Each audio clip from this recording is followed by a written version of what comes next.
저는 오늘 말씀의 제목을 주님을 만난 사람들이라 하는 제목으로 말씀을 나누고자 합니다. 지난주에 1차 말씀을 증거한 바가 있는데, 이 엠마오로 내려가고 있었던 슬픔 속에 있었던 두 제자가 부활하신 주님을 만나고 부활하신 주님의 말씀을 받으면서 완전히 변화되어지는 모습이 나타나게 되어집니다. 제자들의 변화된 모습 두 가지를 지난주 말씀드렸는데, 그 첫 번째 변화된 모습은 안목의 변화가 있었다. 영적 안목의 변화가 있게 되어지면서 볼 수 없었던 것을 보게 되어지고, 열려진 눈으로 신비한 광경을 보게 되어졌다 그랬습니다. 그래서 새로운 사람이 되어지고 새로운 믿음을 소유하게 되어지고 새로운 비전을 품게 되어지는, 완전히 새로운 꿈을 소유하게 되어지는 모습을 보게 되어졌다 그랬습니다. 두 번째 변화된 모습은 삶의 방향의 변화가 일어났다고 말씀을 드렸습니다. 낙심한 자리에 있었던 사람이 소망의 자리로 삶의 방향이 변화되어졌고, 죽은 믿음의 사람이 산 믿음의 사람으로 변화되어졌고, 더 나아가서 세상을 향하여 나아가던 발걸음이 하늘나라를 소망하며 사명의 자리로 나아가는 변화된 모습을 볼 수 있었다고 말씀드렸습니다. 오늘도 계속해서 변화된 제자들의 모습을 확인하면서 말씀을 나누고자 하는데, 세 번째 변화된 모습이 무엇인가? 닫혀 있었던 제자들의 입이 활짝 열려지는 모습을 보게 되어집니다. 예수님의 수제자로 예수님 앞에서 신앙을 고백했던 시몬 베드로, 이 베드로가 예수님이 체포되는 모습을 보게 되어지죠. 겟세마네 동산에서 열심히 기도했던 예수님께서 로마의 군병과 예루살렘의 관리들의 군병에 의해서 체포가 되어집니다. 체포되신 예수님께서 예루살렘 궁회로 끌려가게 되어지고, 대제사장 가야바의 종교 재판을 받게 되어집니다. 이 종교 재판을 통해서 사형 언도를 내리게 되어지지요. 이 같은 예수님의 종교 재판을 보고 있었던 시몬 베드로에게 옆에 있었던 한 계집 아이가, 이 사람은 저 사람과 함께 있었던 사람입니다 라고 이야기를 하니까, 아니야, 나는 저 사람을 전혀 모른다고 부인을 합니다. 다시 자리를 옮겨서 저 앞문 쪽으로 갔더니, 앞문 쪽에서 또다시 한 계집종이 이야기를 합니다. 이 사람은 나사렛 예수와 함께 다니는 사람이었습니다. 그랬더니 이 이야기를 듣게 되어진 예수님께서 뭐라고 얘기합니까? 나는 저 사람을 전혀 알지 못한다. 나는 저 사람과 무관한 사람이라고 말을 하게 되어집니다. 그때 그 옆에 있었던 또 다른 사람이 말하기를, 당신의 말투, 당신의 억양, 당신의 그 말하는 모습이 갈릴리 말투고 갈릴리 예수와 함께 했던 사람이 아니냐라고 이야기를 하니까 뭐라고 얘기를 합니까? 예수님을 저주하고 맹세했다고 그랬습니다. 그러면서 나는 저 사람과 전혀 관련이 없는 사람이라고 입을 가지고 있었지만 예수님에 관해서 입을 딱 닫아버리고 관계 없는 것처럼 말하게 되어지지요. 오늘 본문도 마찬가지였습니다. 오늘 본문 속에서 예루살렘에서 엠마오로 내려가고 있었던 이 두 제자, 이들은 부활하신 주님을 만나기 이전에 십자가에 못 박혀 죽어가는 예수님을 보고 그 십자가에 죽은 예수님의 그 모습에 절망하게 되어지고 예루살렘에 올라갔을 때는 한자리 할 것이라고 생각을 했는데 예수님이 비참하게 죽어가는 모습을 보고 등지고 예루살렘을 떠나서 엠마오로 가게 되어집니다. 사명을 포기했고 희망을 포기했고 절망 속에서 무거운 발걸음으로 고향으로 낙향하고 있었습니다. 그 절망 속에 있고 사명을 포기한 채 내려가고 있었던 이 두 제자를 예수님이 찾아가게 되어지고 그 두 제자와 만나서 그들에게 말씀을 가르치고 그들에게 은혜를 체험할 수 있도록 떡을 떼어주는 놀라운 역사가 나타나게 되어지죠. 말씀을 듣고 은혜가 되어지는 가운데 가슴이 뜨거워짐을 경험하게 되어집니다. 오늘 본문 속에서 33절 이하 35절 속에서 이들은 이렇게 고백하고 있습니다. 우리 같이 말씀을 한번 읽어보겠습니다. 시작. 곧 그때로 일어나 예루살렘에 돌아가 보니 11 제자 및 그들과 함께한 자들이 모여 있어 말하기를 주께서 과연 살아나시고 시몬에게 보이셨다 하는지라. 두 사람도 길에서 된 일과 예수께서 떡을 떼심으로 자기들에게 알려지신 것을 말하더라. 무슨 얘기입니까?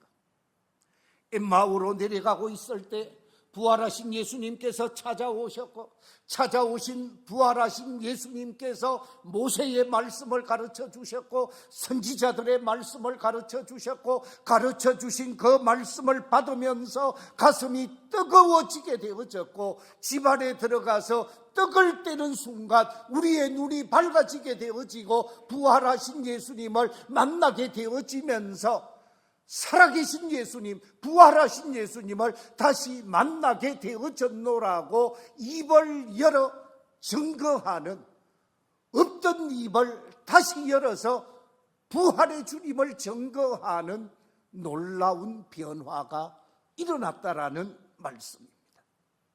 그렇습니다. 하나님 집인 교회당에 와서 입을 닫고 있는 사람들 없잖아 있죠. 찬양해야 할 시간에 입을 닫고 있는 사람들이 있습니다. 기도해야 할 시간에 입을 닫고 있는 사람들이 있습니다. 말씀을 전하고 복음을 전해야 할 전도자의 위치에 있는데 입을 닫고 있는 사람들이 있습니다. 입은 가졌어도 입을 열지 못하는, 입이 없는 사람의 모습을 가진 사람들이 없지 않아 있습니다. 바로 부활의 주님을 만나기 이전에 제자들의 모습이 이러했고 엠마오의 두 제자가 입이 열려지지 않는 입을 가지고 있었다라는 거지요. 그런데 부활하신 예수님을 만나게 되어지고 그들의 입이 열려지게 되어지고 입으로 부활의 주님을 증거하는 증인으로 변화되어졌음을 말씀하고 있습니다. 사도 바울은 로마서 10장 9절과 10절에서 이렇게 강조하고 있습니다. 네가 만일 네 입으로 예수를 주로 시인하며 또 하나님께서 그를 죽은 자 가운데서 살리신 것을 네 마음에 믿으면 구원을 받으리라. 사람이 마음으로 믿어 의에 이르고 입으로 시인하여 구원에 이르느니라. 그렇습니다. 우리가 구원의 사람이 되어지는 것은 마음으로 믿어서 의에 이르게 되어지고, 그 의에 이르게 되어진 사람이 입으로 시인하게 되어질 때에 구원의 사람으로 하나님의 참 자녀로 거듭나게 되어지는 것이지요. 구원의 주로, 또한 나의 생명의 주로 시인할 때 구원의 사람이 되어지는 것입니다. 빌립보서 2장 10절 11절에서는 사도 바울을 통하여 이렇게 말씀하고 있습니다. 하늘에 있는 자들과 땅에 있는 자들과 땅 아래에 있는 자들로 모든 무릎을 예수의 이름에 꿇게 하시고 모든 입으로 예수 그리스도를 주라 시인하여 하나님 아버지께 무엇을 돌리게 하셨느니라? 영광을 돌리게 하셨느니라. 그렇습니다. 우리의 입으로 예수 그리스도께서 우리의 주님이십니다라고 고백할 때 그것은 곧 하나님께 영광이 되어진다는 말씀입니다. 바라옵기는 이 자리에 계신 모든 성도들이 자신의 입으로 예수님을 나의 주, 나의 하나님으로 고백하면서 하나님께 영광을 돌리고 구원의 사람으로 새로워지게 되어지시기를 우리 주님의 이름으로 축원합니다. 그렇습니다. 자신의 입을 열어 예수 그리스도를 나의 주라고, 나의 구원의 주님이시라고 고백하게 되어지면 그 사람은 하나님께 영광을 돌리는 사람이고 하나님의 은총을 입을 수 있는 사람들입니다. 여러분이 저를 한번 따라해 주시면 감사하겠습니다. 저를 한번 따라해 주시기 바랍니다. 마음의 문이 열려지는 사람에게는 입의 문이 열려지고, 입의 문이 열려지는 사람에게는 믿음의 문이 열려지고, 믿음의 문이 열려지는 사람에게는 구원의 문이 열려지고, 구원의 문이 열려지는 사람에게는 영육간에 있어서 축복의 문이 열려질 줄로 믿습니다. 믿으시면 아멘. 할렐루야. 정말로 이 자리에 계신 우리 모든 성도들이 입으로 시인하고 마음으로 믿고 우리의 입으로 시인하게 되어지면서 놀라운 은총을 입을 수 있는 복 있는 성도들이 되시기를 주의 이름으로 축원합니다. 네 번째, 제자들의 변화된 모습을 보게 되어지는데, 변화된 제자들의 모습은 다름이 아니라 죽음에 관해서 전혀 걱정하지 않습니다. 강하고 담대한 사람으로 변화되어진 것을 보게 되어집니다. 예수님을 사랑하고 예수님의 말씀을 믿고 예수님을 따라다닌 제자들 12명이었죠. 그러다가 70명이 예수님의 제자 반열에 참여하게 되어집니다. 12명이 70명이 되고 70명이 120명이 되고 120명이 500명이 되고 500명이 점점 불어나서 어떻게 되는가? 우리 함께 성경을 한번 읽어보겠는데, 사도행전 4장 4절 말씀 같이 한번 읽어보겠습니다. 시작. 말씀을 들은 사람 중에 믿는 자가 많으니 남자의 수가 약 5천이나 되었더라. 적은 무리가 예수님을 믿었었습니다. 그러다가 풀어나서 120명이 되어지고 500명이 되어졌는데, 방금 읽었던 말씀 사도행전 2장에서 성령 강림 사건을 경험하고 사도행전 3장을 지나 사도행전 4장에 오니까 남자들만 5,000명이 되어졌습니다. 남자가 5,000이라는 말은 대개 여자는 2배가 되어집니다. 남자가 5,000명이라고 하면 여자가 2배 많다고 하면 여자는 몇 명이라는 거예요? 1만 명의 성도가 되었다라는 것입니다. 그러면 12명이 120명이 되고 500명이 되어지다가 15,000명이 되어졌어요.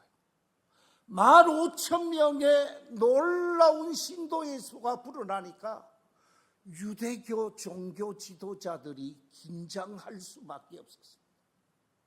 유대교 종교 지도자들이 자신들을 따르고 자신들에게 헌금하고 자신들의 말에 순종하면서 믿음의 길을 걸어가야 하는데, 자신들의 말보다 예수님의 말씀에 더 관심을 기울이고 예수의 제자의 길로 걸어가게 되어지니까 유대교 종교 지도자들은 정치적인 힘을 가지고 있었지요. 사법적인 힘을 가지고 있었지요. 거기에다가 입법적인 힘을 가지고 있었어요. 삼권의 힘을 다 가지고 있었던 이 공회의 회원들이 예수를 전하지 말아라, 예수의 복음도 전하지 말고 예수의 십자가도 전하지 말고 예수의 부활도 전하지 말아라. 만약에 전하게 되면 너희들에게 어려움이 있을 것이다 이야기를 했습니다. 이 이야기를 듣게 되어진 베드로와 요한이 어떻게 대답하는가? 우리 사도행전 4장 19절 20절 말씀 같이 한번 읽어보겠습니다. 시작. 베드로와 요한이 대답하여 이르되 하나님 앞에서 너희의 말을 듣는 것이 하나님의 말씀을 듣는 것보다 옳은가 판단하라. 우리는 보고 들은 것을 말하지 아니할 수 없다. 이야, 180도로 바꾸어졌습니다. 저 사람이 예수하고 다니던 사람입니다. 저 사람은 예수와 함께 했던 사람입니다. 작은 여자아이가 이야기했을 때도 손을 흔들던 사람이었습니다. 모른다고 했던 사람이었습니다. 그런데 자신의 생사여탈권을 쥐고 있는 예루살렘 공회의 관원들 앞에서 방금 읽었던 말씀처럼 너희들의 말을 듣는 것이 옳겠느냐, 하나님의 말씀을 듣는 것이 옳겠느냐? 우리는 보고 들은 것을 뭐하지 아니할 수 없다고요? 말하지 아니할 수 없다라고 말을 하고 있습니다. 당당한 신앙인이 되어졌습니다. 담대한 신앙인이 되어졌습니다. 흔들리지 않는 신앙인이 되어졌습니다. 부활하신 주님을 만나고 주님의 말씀 앞에 은혜를 체험한 사람들이 완전히 변화되어졌다는 말씀입니다. 사도행전 5장으로 넘어가게 되어지면 그 남자의 수가 5천이 되었다가 허다한 사람들이 이 예수를 영접하는 결과가 초래되어집니다. 숫자를 셀 수 없는 많은 사람들이 예수를 믿게 되어졌다는 말씀이지요. 이때 예루살렘 공회의 권력자들이 예수 믿으면 죽여버린다고 얘기를 합니다. 감옥에 가두어서 핍박하고 박해하고 죽이겠다고 얘기를 합니다.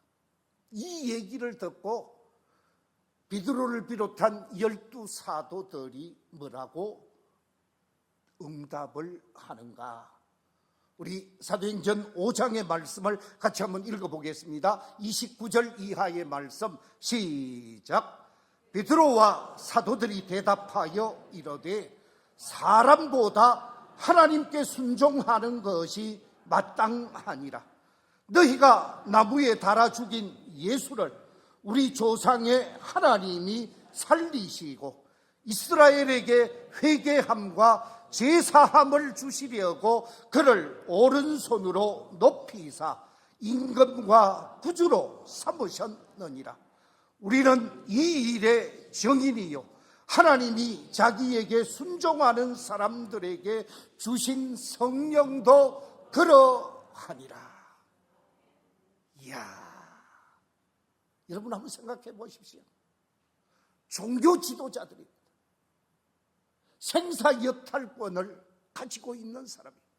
사람을 죽일 수도 있고 사람을 살릴 수도 있고 감옥에 넣을 수도 있고 넣어 있는 사람을 감옥에서 뺄 수도 있는 대단한 권력을 가지고 있는 예루살렘 공회의 공회원들 앞에서 하는 말이 사람의 말에 순종하는 것이 옳겠느냐, 하나님의 말씀에 순종하는 것이 옳겠느냐.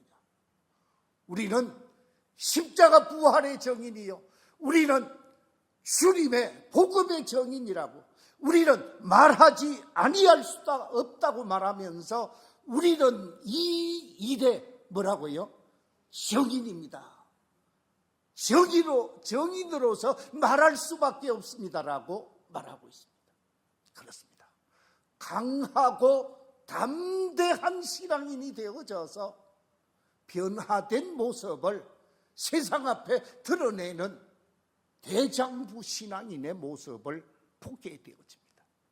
이 대장부 신앙인이라는 말을 누가 쓴 말인가?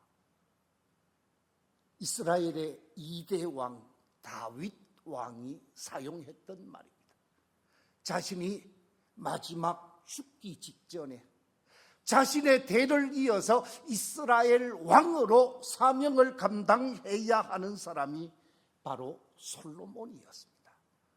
솔로몬에게 부탁하는 말씀이 열왕기상 2장 1절, 2절, 3절로 이어지는데, 그때 아들아 네가 대장부 신앙인이 되어라.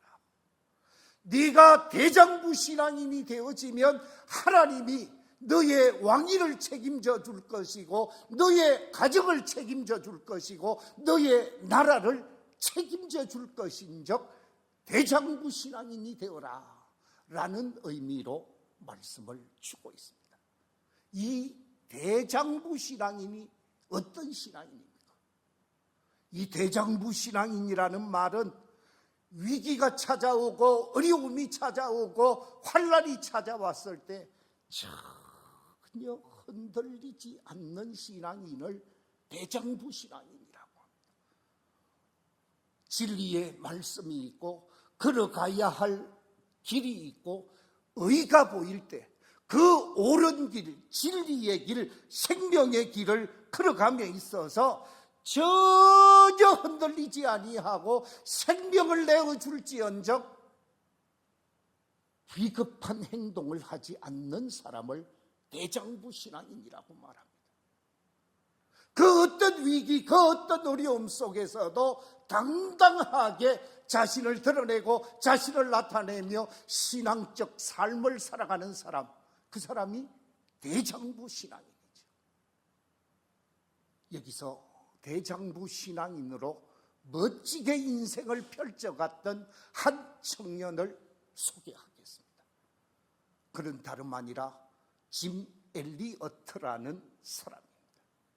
이 짐 엘리어트라고 하는 사람은 선교사로 파송을 받게 되어지고 선교사로 파송을 받아서 훈련을 받고 현지에 가서 3개월 동안 활동을 하다가 뜻하지 않는 어려움을 당하게 되어지는데, 이 짐 엘리어트라는 사람은 어디로 갔는가? 남아메리카의 그 북서쪽에 있는, 남아메리카의 북서쪽에는 콜롬비아라고 하는 나라가 있지요. 그 콜롬비아라는 나라 밑에는 페루라는 나라가 있습니다. 콜롬비아와 페루 사이에 있는 나라가 바로 에콰도르라고 하는 나라입니다. 이 에콰도르의 산악지대에 쿠라라이라는 강변이 있는데, 이 쿠라라이 강변에 세상 사람들과 접촉을 차단한 채 완전히 원시인 생활을 하고 있는 아우카 부족이 있었습니다. 이 아우카 부족을 다른 말로 와다니 부족이라고 하는데, 이 아우카 부족은 사람을 잡아먹고 사람을 사람으로 인정하지 않는, 옷을 입은 사람은 무조건 죽이는 것이에요. 짐 엘리엇이 시카고에 있는 명문대학 휘튼 대학을 졸업하는데 수석으로 졸업을 합니다. 그때 선교사를 모집하는데 이 아우카 부족을 선교할 수 있는 선교사를 모집하는데 아무도 지원을 안 하는 거예요. 그때 제일 먼저 내가 사람을 죽이는 원시인들, 이 원시인들이 사람을 죽인다 할지라도 제가 거기 가서 사명을 감당하겠습니다 하고 첫 번째 지원한 사람이 짐 엘리엇이고, 이 엘리엇의 친구 4사람이 함께 참여하게 되었습니다. 선교사로 선택을 받고 3년 동안 훈련을 받게 되어지고 3개월 동안 현지 정착하기 위한 현지 적응을 하게 되어집니다. 현지에 가서 미국에서 쓰는 생활 물품들, 옷들, 먹을 것들, 문명의 기구들 3개월 동안 계속 갖다 주었습니다. 자기가 타고 가는 비행기가 지상 가까이 내려서 내려주고 하다가 보니까 한 달 지나고 2달 지나니까 비행기 소리만 나면 사람들이 확 몰려들었대요. 그러면 먹을 것 내려주고 입을 것 내려주고 생활용품 내려주면서 그거 받아가지고 막 좋아하는 거예요. 3개월을 그렇게 하니까 이제 이분들이 우리가 베푼 사랑에 관해서 이해하겠지라고 생각을 하고 경비행기를 착륙시키고 5명의 젊은 선교사들이 이 아우카 부족이 사는 숲속으로 들어가게 되어집니다. 이 아우카 부족이 사는 숲속으로 들어가게 되어지는데 뜻하지 않게 숨어 있다가 이 5명을 급습해버립니다. 방금 보여주었던 사진처럼 창을 가지고 그들을 다 찔러버렸습니다. 그들이 가지고 있었던 도끼로 난도질을 해버렸습니다.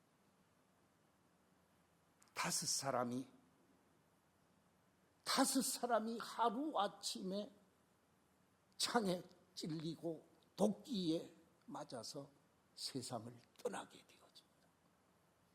그때 그 도끼에 맞으면서 죽어가면서 일기장에 써놓은 이 엘리어트의 일기 내용이 이렇습니다.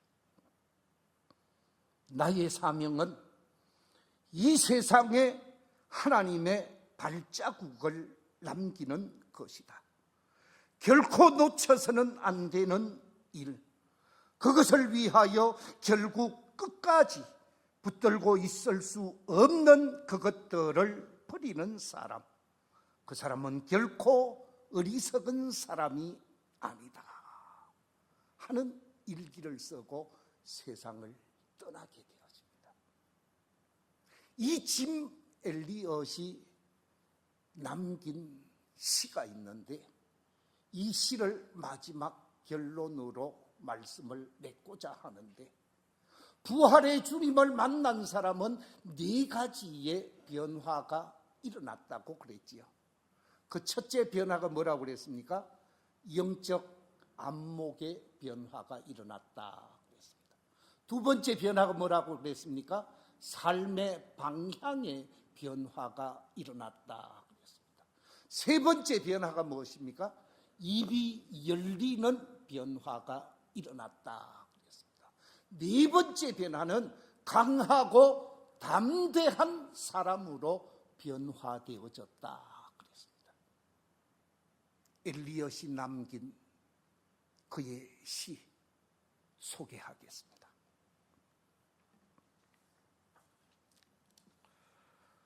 하나님, 쓸모없는 나뭇개비에 불을 붙여 주옵소서. 제 삶을 주님의 영광을 위해 태워 주옵소서. 저는 오래 살기를 원치 않습니다. 오직 주님만을 위해 풍성한 삶을 살게 하여 주옵소서. 아버지, 원하시면 제 생명을 취하소서. 가져다가 당신의 불에 사용하시옵소서. 저는 그것을 제 것으로 따로 두지 않겠나이다. 그것은 제 것이 아니니이다. 그것을 가지소서. 오 나의 주님이시여, 나의 전부를 주님이 취하소서. 이 세상을 위해 제 생명을 모두 불사르시옵소서. 피는 주님의 희생단에 부어질 때만 가치가 있나이다. 이 시처럼 주님의 제단에 완전히 드려진 짐 엘리엇, 그의 삶의 이후 이 에콰도르, 특별히 이 원시인들이 어떻게 변화되어졌는가, 제가 다음에 설교를 통해서 말씀을 드리겠습니다. 부활의 주님을 만남으로 변화된 삶을 살고 변화된 생활을 통해서 하나님께 영광을 돌리고 여러분의 삶이 하나님의 축복의 삶이 되시기를 주의 이름으로 축원합니다.